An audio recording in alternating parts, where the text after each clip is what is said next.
Welcome to Hope on Fire, relevant talk radio for young adults.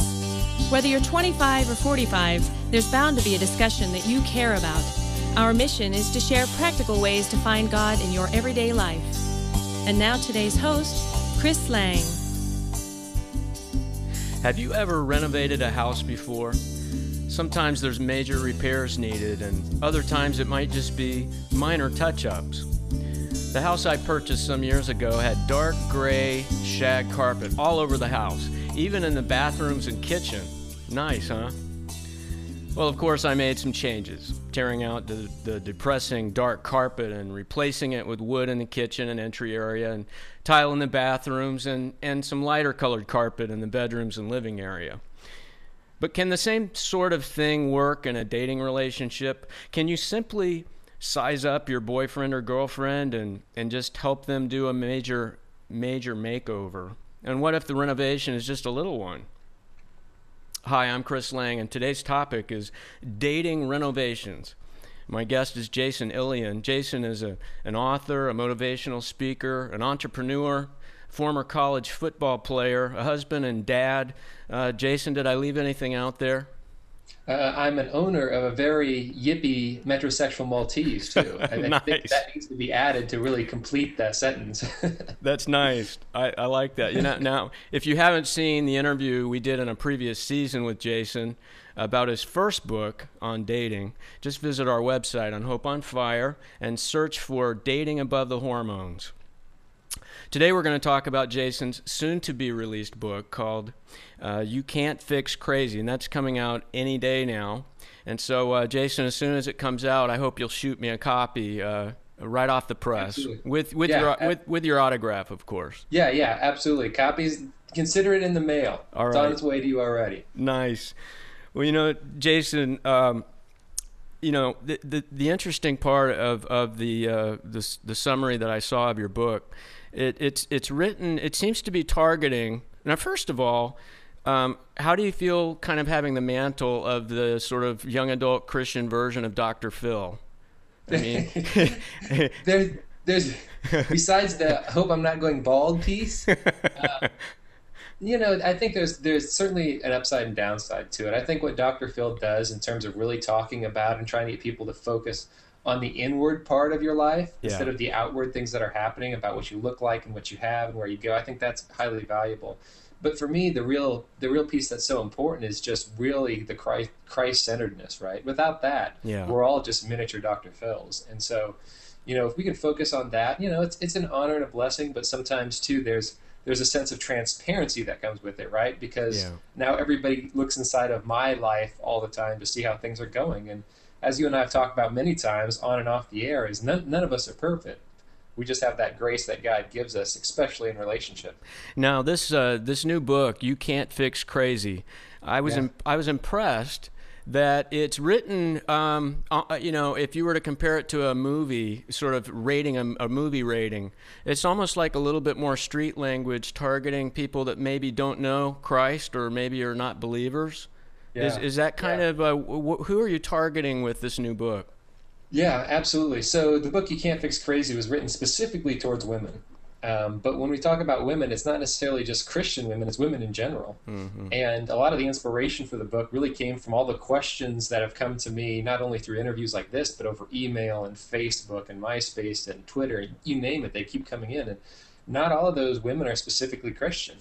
And so while it definitely has the Christian undertones of why Christ ought to be in the center of the relationship, and there's a whole chapter just talking about being equally yoked, it really talks about all sorts of things that women try to fix in men.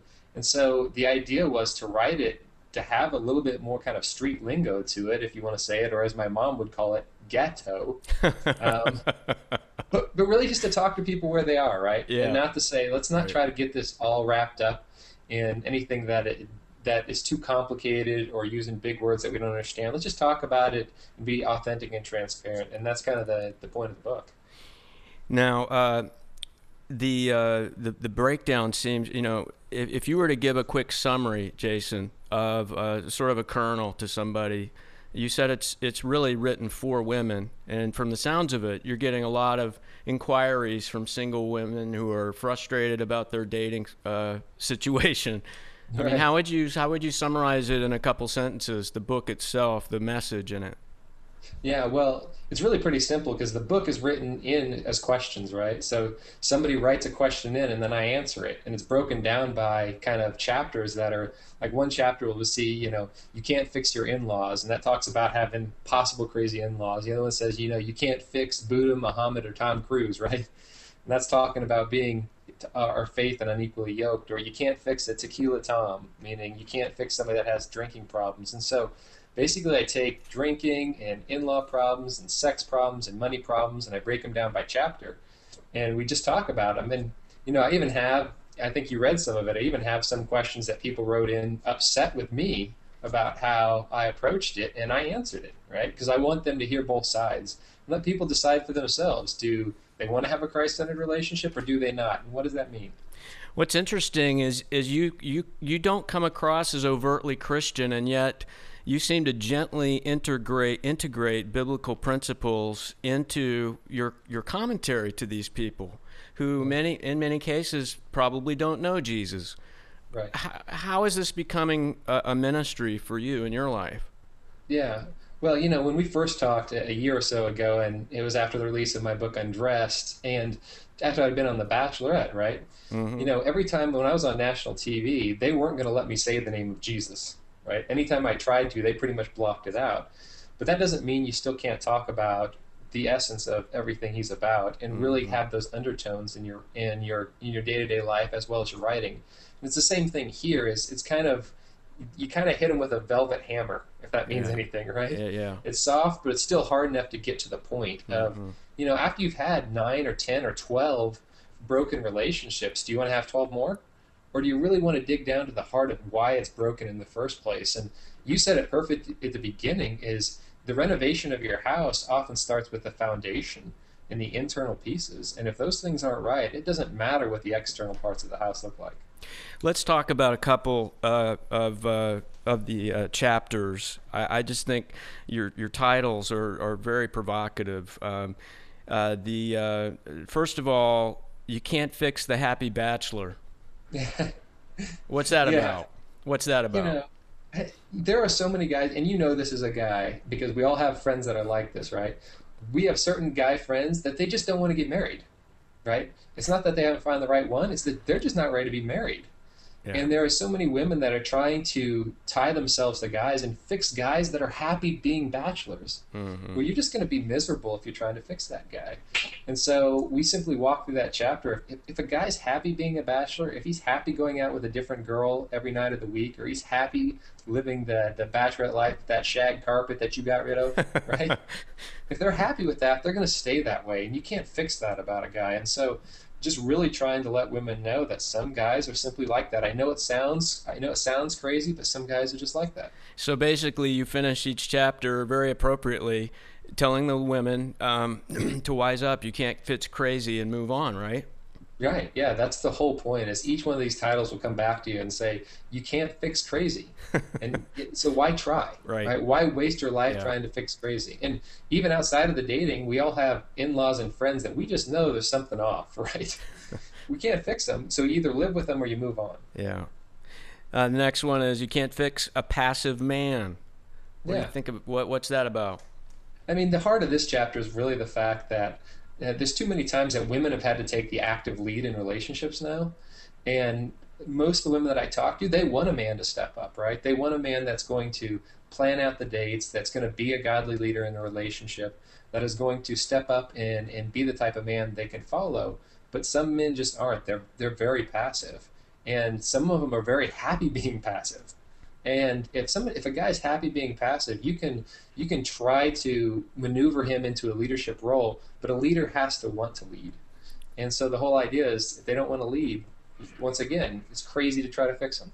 It's fascinating to me in the sort of liberated culture, somewhat more so than maybe at any time in Earth's history, that women have a form of liberation in the way they interact in society. And yet you're finding these secular-minded, unbelievers asking you questions like this about being frustrated about passive men. Doesn't that seem to sort of underscore the truth in the scripture that, men were made to rule their households?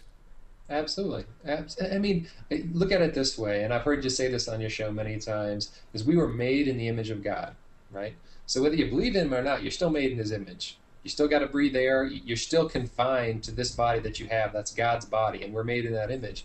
And so it's not surprising that they're looking for these intimacy things, these vulnerability, these accountability, these leadership traits, because they were inbred in us since the beginning. And even if somebody doesn't know the name of Jesus or chooses not to follow, that doesn't change that internal structure that was given to us from day one. And that's why there's so many people that even wouldn't be found in church or going to Bible studies that are asking these prominent questions. Next one, you can't fix the promiscuous player.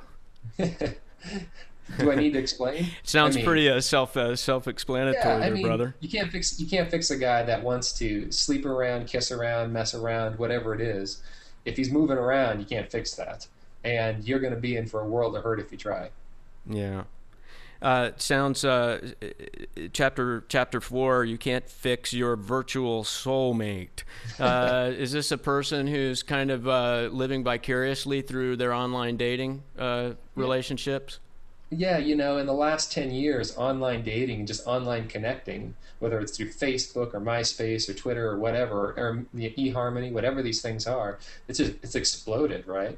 And the reality is, a lot of women should know, is some guys, and some women as well, they're talking to multiple people at the same time. And we all look good online, right? I mean, if they looked at the stats, and some stats show that people are on average a couple inch taller, 20 pounds lighter, and a different hair color online. Right. So people are either lying or dying or both. I don't know what else to say. It seems like this is an area where emotional intimacy, emotional connectivity happens so often and so easily. Yeah. Are you seeing that as just as significant a frustration? With these emails you're getting from single people, the sort of the anger and frustration being led on emotionally, even if there's no sexual involvement? Yeah, this is huge, and I think you've stumbled upon something that's is such a big factor and such a big problem, but never gets talked about. And we talk about it as emotional promiscuity, right? Just like you can have sexual promiscuity or where you're kissing or sleeping with different people. Emotional promiscuity, that emotion, that bond that you have that happens before anything physical ever happens, that's what draws you in. And guys are building this with many different women, and in some instances women are doing it with many different guys. Well, that is the very beginning of the unhealthy nature. Even if you look at Tiger Woods, right, what he had with all these women, there's a good chance that it didn't start with him sleeping with them. It started with text messages and phone calls and all these things that they built a bond, and then they slept together, right? So if you're doing this in a dating relationship, one, what's going to stop it from carrying over to a marriage? Jason, hold on. We'll be right back. Stay with us. You're listening to Hope on Fire.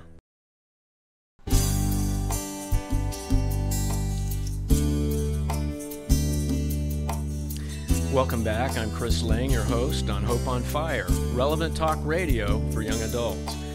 I'm here joined by my friend Jason Illian, who's joining us via webcam from his home in the Dallas-Fort Worth area in Texas. Is that correct, my friend?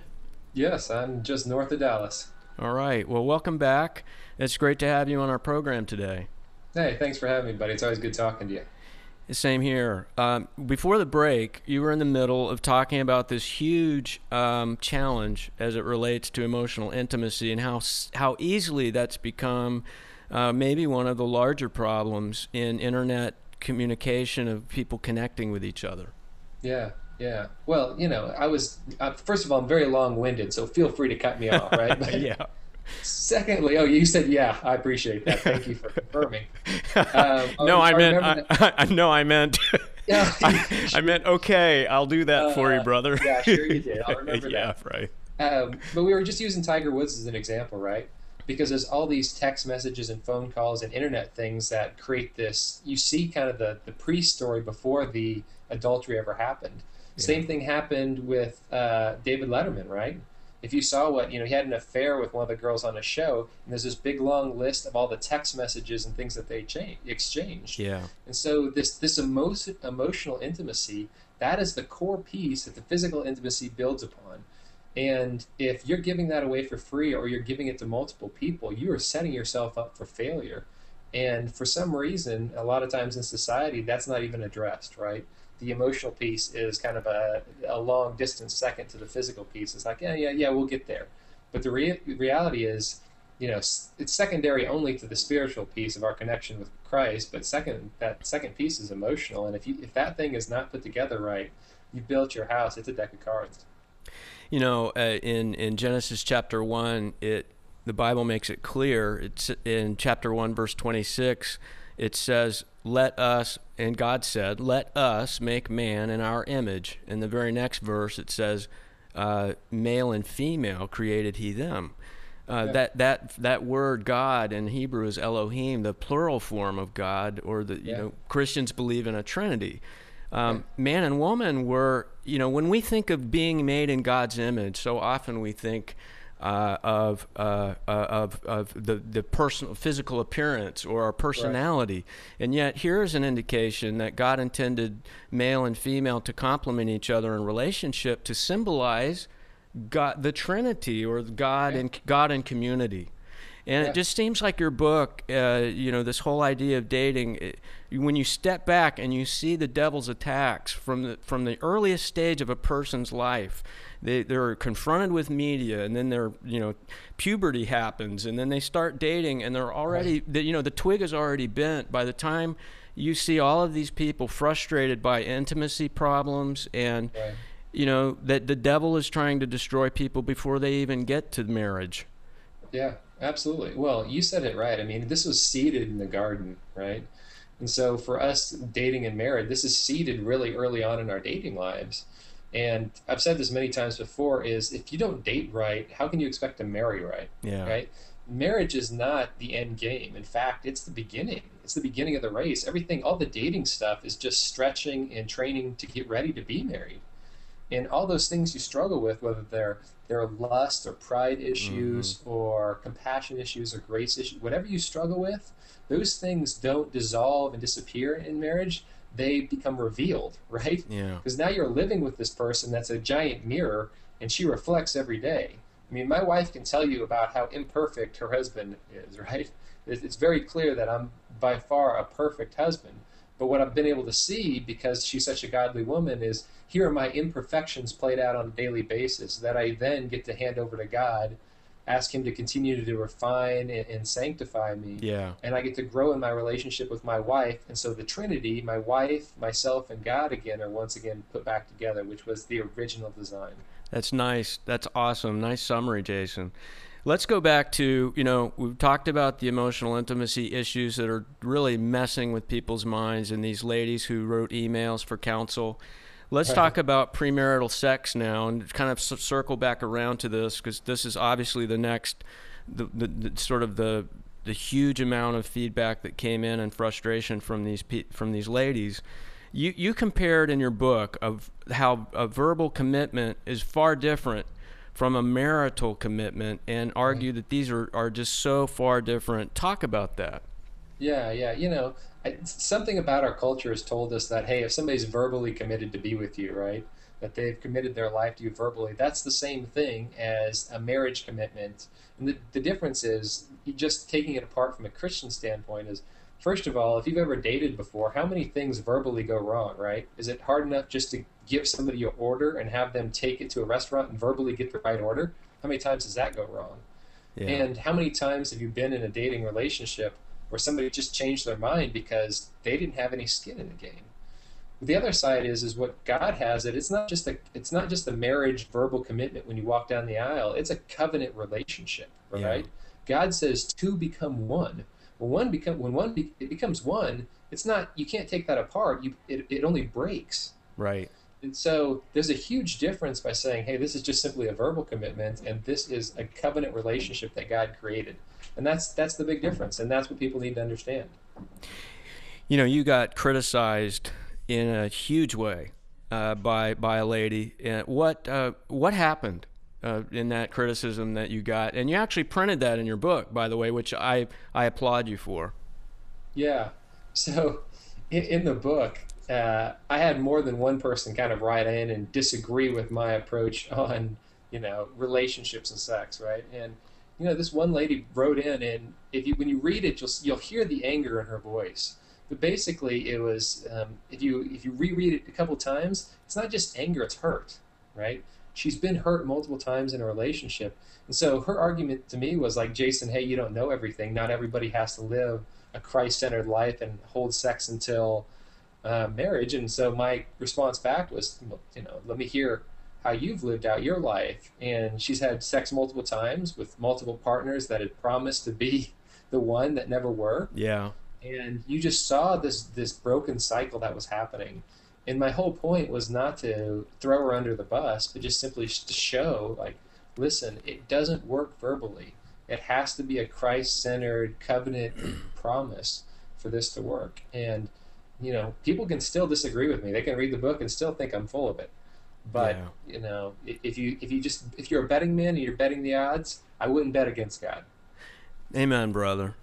I'm loving that. The biblical wisdom from the Bible has stood the test of time. Absolutely. Let's it's going to be here long after we're gone. Amen. Right?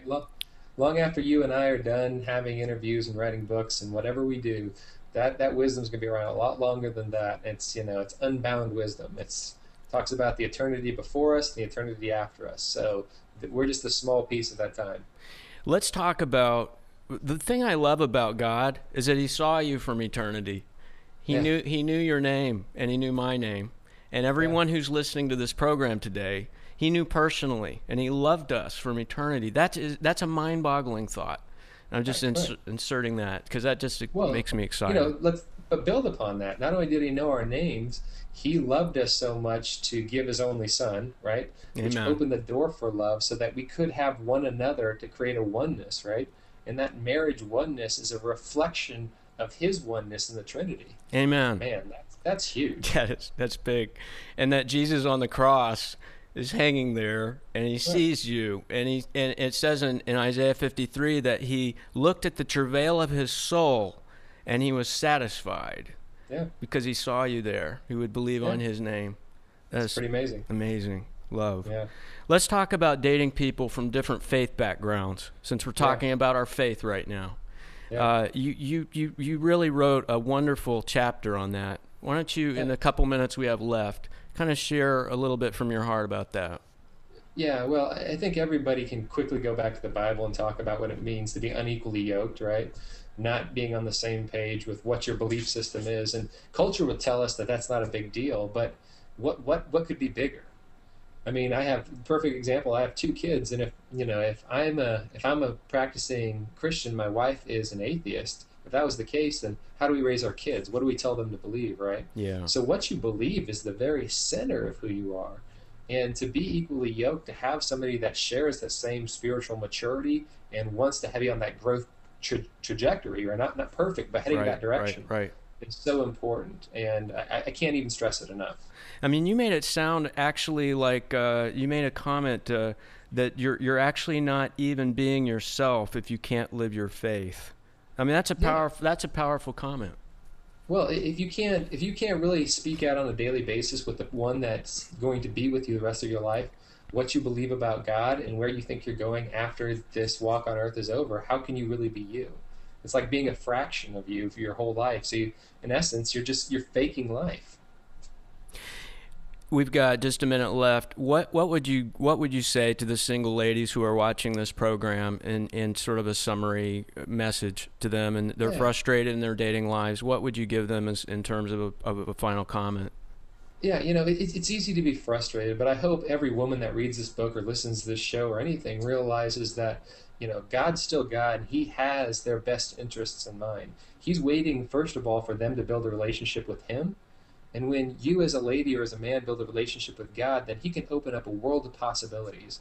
In a world of 6 billion people, you just need one, right? That's right. I just need one person to spend the rest of my life with. God is more than capable of doing that. And don't try to fix all these, promiscuous, happy bachelor, passive drinking guys, and focus on that one godly guy that God will bring in front of you. You can't fix crazy, ladies, and you don't have to. Jason, at the end of your book, you actually dedicate a little bit of time and there are certain guys that can't be fixed because they're actually healthy. Yeah. And I appreciated that balance that you came in on a landing at the end of your book.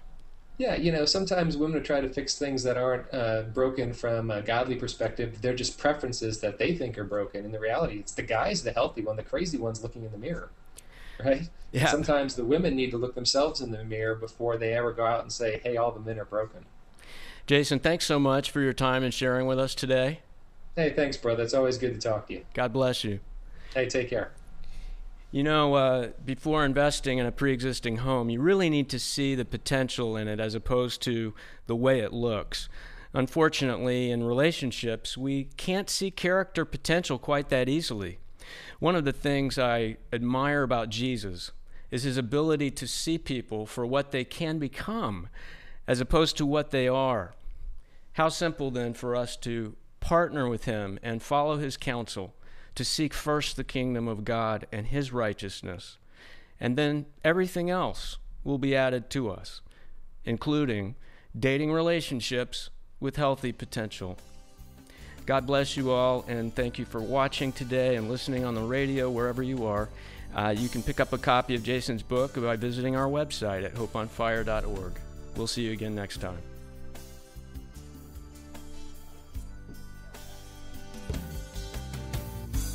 Hope on Fire is produced by Livestreams Media, a listener-supported ministry.